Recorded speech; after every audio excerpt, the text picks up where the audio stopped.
Morant with a running start. Elevate! Oh, it dunks! Oh, my goodness! Tie game in overtime. Gasol will turn his heat. It's gone! Memphis on top. 7-10 remaining. Conley now with three. Count it! A 15-point lead for Memphis. And Blake Griffin gets into it on the floor with Randolph.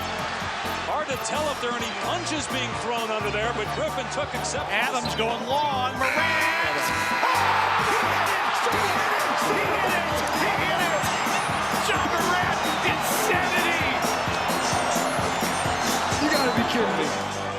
Welcome to Grits and Grinds, a Memphis Grizzlies podcast. Grizzlies beat the Warriors by 51 edition.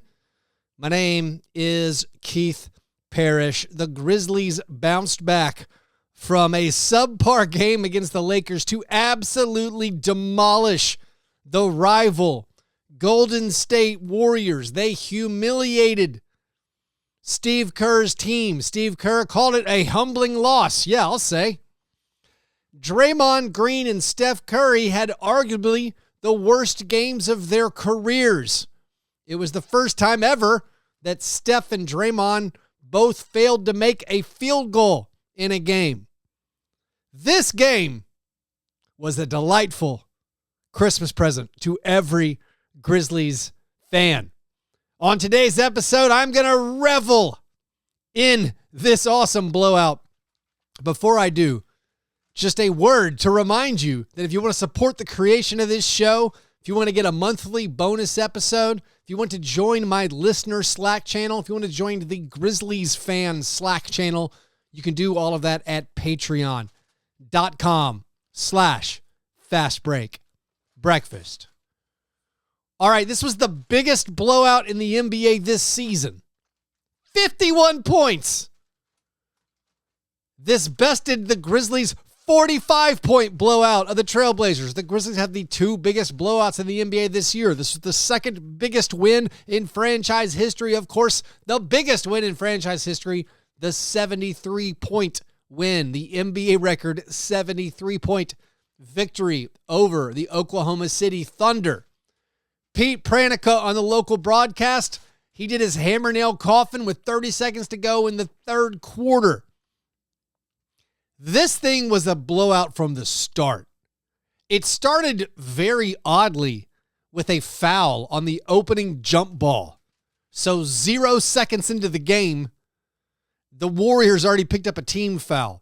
The Grizzlies went ahead and scored the first 8 points of the game. Draymond Green made multiple turnovers in the first minute, perhaps setting the stage to what, again, I could say is the worst game ever from Draymond Green. Of course, as Grizzlies fans, we don't really like Draymond.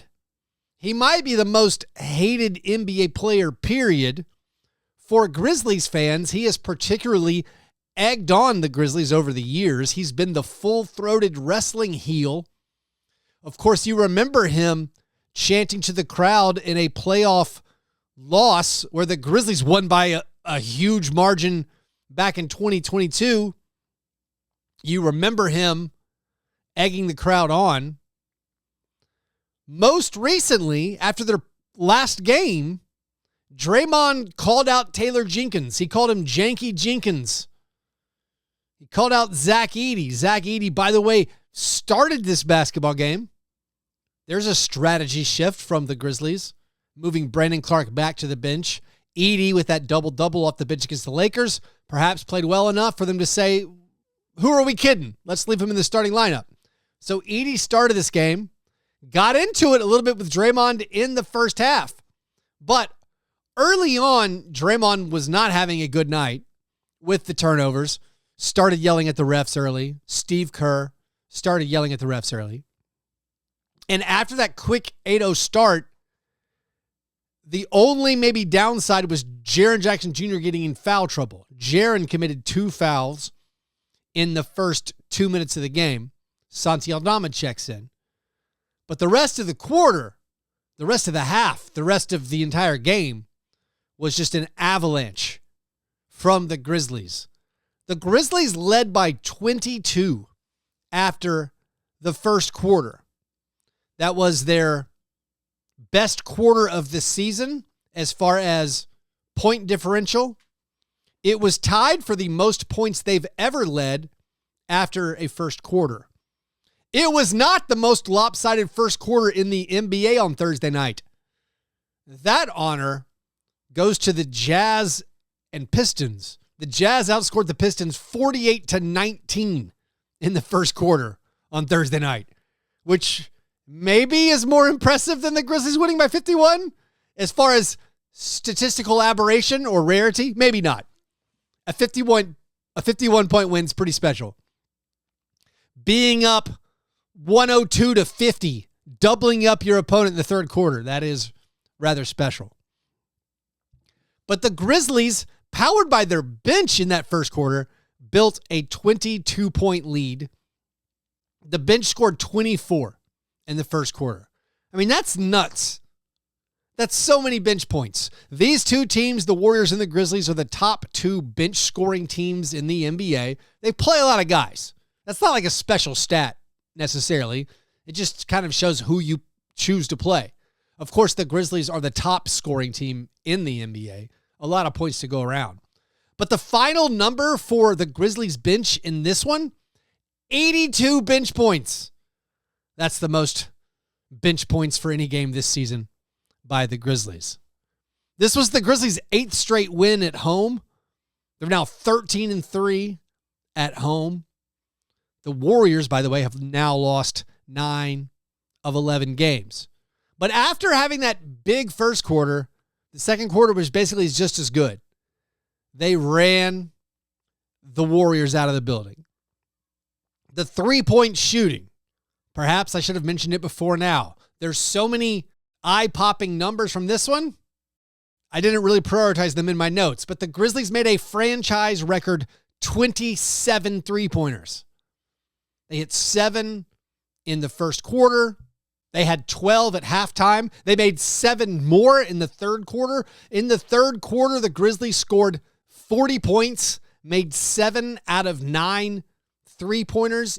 Going back to that first quarter, it ended with Santi Aldama draining a three-pointer at the buzzer to build up that 37-15 cushion. This was Steph Curry's first scoreless first quarter of the season. And of course, Steph finished with just 2 points, the fewest points he's ever scored in a game where he played at least 20 minutes. In the second quarter, LaRavia maybe was the star a little bit. He had back-to-back threes near the start of the second quarter to build the lead to 45-17. Basically a football score right there. LaRavia set a season high with 4 made three-pointers. Santi led the team statistically overall, had 21 points, 14 rebounds. That's his 8th double-double of the season. That's a career high for double-doubles in a season already. The Grizzlies had 62 rebounds as a team. They keep setting these huge rebounding totals. Maybe one of the biggest beneficiary this season statistically of the increased rebounding is Santi Aldama, as he keeps getting these double-doubles. Santi matched a season high with 5 made three-pointers. Luke Kennard had a season high 15 points. Luke did his damage, frankly, when the team was up by 50. He made 4 of his threes while the team was up by 50 at the very end. But still, you had multiple guys come off the bench. Luke, Jake, and Santi. Each of them made 4 or more three-pointers. This is just the 5th time in NBA history a team's had 3 bench players make 4 or more three-pointers in the same game. The third quarter. So the first half, of course, it's a massive blowout. You think, all right, will the Warriors get back in it at all? The third quarter could not have started any worse for this Warriors team, which trailed by 31. Then the third quarter starts, and Desmond Bane hits a driving layup. Draymond commits another turnover. He throws away an inbounds pass, stolen by Jalen Wells. That leads to a Morant 3. Then Draymond comes down, misses a shot. Bane then hits a wide open three out of a Zach Edey assist. Edey, I thought, had so many good assists. So much of this game was that the Grizzlies were wide open. Now, the Lakers had success packing the paint on the Grizzlies and maybe daring the Grizzlies to shoot. The Warriors, maybe they were trying to dare the Grizzlies to shoot, but the Warriors weren't stopping anything. I mean, also, of course, the Warriors couldn't score. Holding the Warriors to 15 points in the first quarter is incredible. 38 points the first half, that's incredible. But the Grizzlies got whatever they wanted. The frantic pace was too much for the Warriors. The Grizzlies were getting into their offense so quickly. They were pushing the ball and just getting non-stop wide open threes, and they were making them. Of course, the franchise record 27 made threes, a season high 56% on making the three-pointers. But the third quarter, when things, really get silly, I mean, a 30-point lead is one thing. A 50-point lead, that's something else. But you had the Grizzlies just stretch it out with a run to start the third. The Warriors starters were outscored by 15 points to start the third quarter. The only downside for this part of the game was Ja Morant fell and hurt his back, maybe his hip. He fell hard on a play where he drove in, lost his balance after some contact from Kevon Looney. It was called a defensive foul. The Warriors challenged it. The call was overturned. The officials ruled that Looney maintained his verticality. But Ja Morant left the game. He later returned to the bench and sat on the bench, so hopefully he's okay. That's the only issue coming out of this game is Ja Morant's health. But the beatdown wasn't over after that strong start to the third quarter. Also, you had Zach Edey making a three-pointer in that third quarter.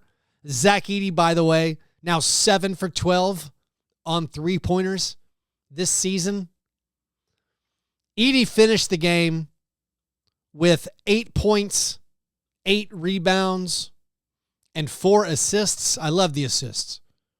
Zach kicking it out to open shooters, the shooters knocking down the shots. He also blocked 2 shots, had a early block shot of a Steph Curry step back 3. Seemed like a great defensive play by Zach Edey.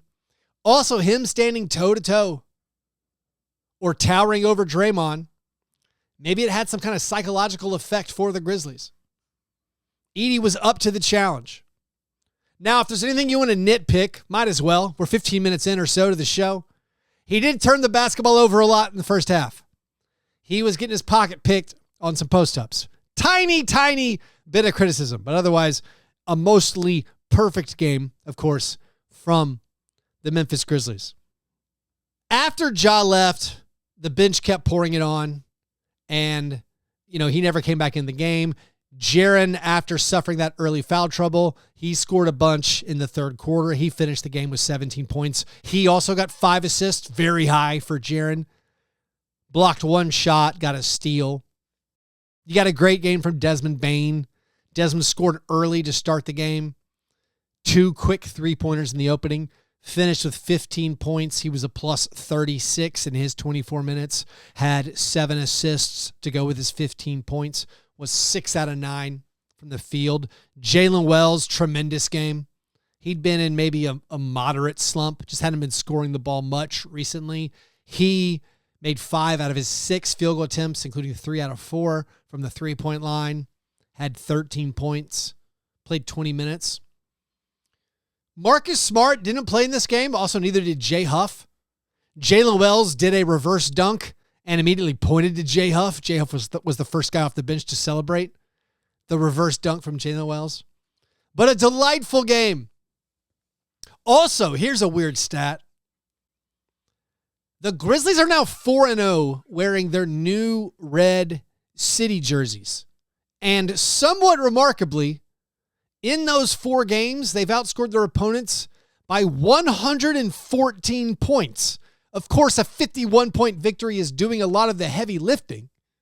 But still, 4-0 plus 114. The first time they wore them against the Nuggets, they won by 15. Then they beat the Pistons by 20. They beat the Wizards by 28. And now they've beaten the Warriors by 51. Also, maybe adding to the joy of Grizzlies fans is beating Dennis Schroeder again. Dennis Schroeder, who weirdly played consecutive games in the FedEx Forum. Previous game, he was with the Nets, lost, got into it with Taylor Jenkins. This game shows up for the Warriors, has a really bad debut. Of course, the team loses by 51, but Schroeder was 2 out of 12 from the field, a minus 34 plus minus. By the way, Steph and Draymond both clocked in negative plus minuses of over minus 40. Steph, again, missed all 7 of his field goal attempts, had 2 points, and was a minus 41. Draymond was a minus 42. That's the second worst plus minus of his career. But more excitingly, Draymond maybe put up the worst box score of all time. Draymond had 0 points, 0 rebounds, 0 assists, 4 turnovers, 4 personal fouls. He got 1 steal. The Grizzlies threw the ball to him like 30 seconds into the game. That was his only positive stat.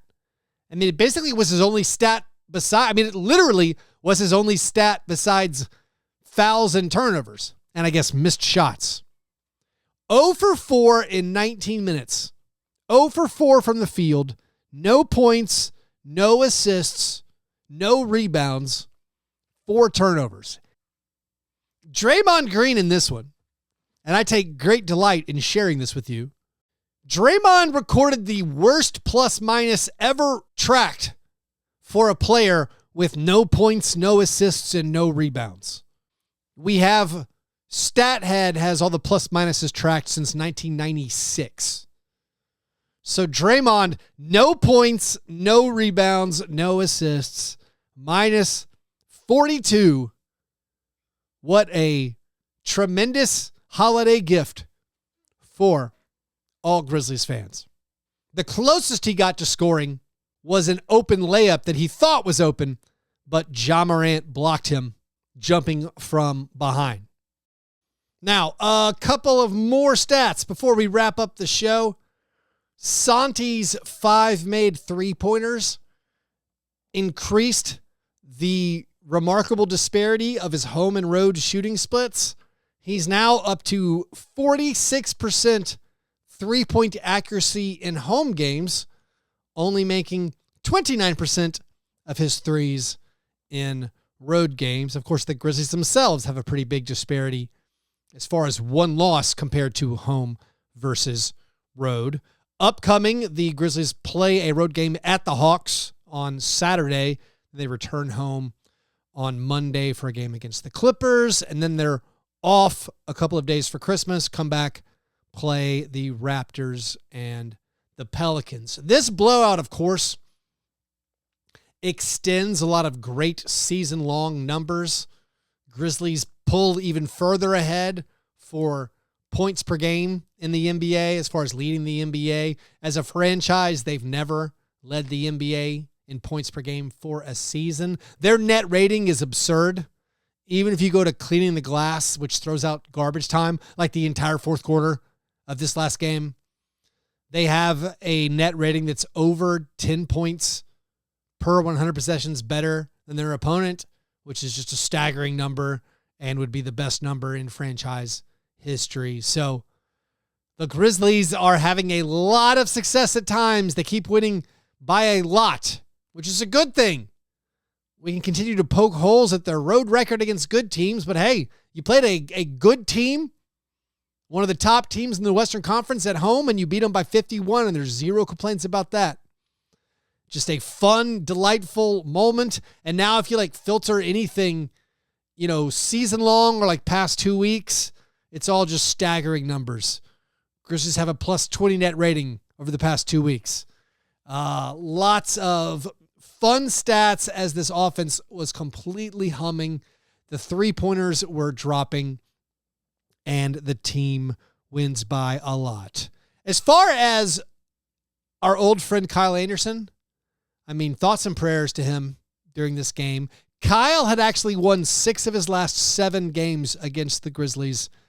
Not so much in this last game. And with that, I think that's everything I need to talk about. I guess I could mention everyone else who got in, like John Conchar got in this game with no Marcus Smart, with Yuki Kawamura being assigned to the hustle. He wasn't with the team for this blowout. He would, of course, gotten tons of minutes, but like Conchar checks right into the third quarter, immediately drains a 3-pointer. He finished with 6 points and 3 assists. Cam Spencer, he got involved with the 3-point assault. He made his only 3-point attempt. Kadard finished with 15 points, 5 out of 7 from the 3-point line. LaRavia matched his season high with the 19 points, also had 6 rebounds. Scottie Pippen Jr., haven't mentioned him, 5 assists, 8 points. Brandon Clark had 10 rebounds, 5 offensive rebounds. He did not suffer at all by being moved into a bench role. Brandon was really good. He had a lot of high energy plays, second bounce plays, getting tip-ins, dunking the basketball quickly. Brandon looked kind of peak of his powers. He also blocked 2 shots and got a steal. Just a tremendous game from your Grizzlies. They look to not have a letdown this Saturday night. Anyways, thanks everybody for listening to this show. Thank you to all my Patreon supporters. If you would like to help support the creation of this program, you can do that at patreon.com/fastbreakbreakfast. All right. Hope you guys have a great weekend. I'll talk to you soon. Go Grizz.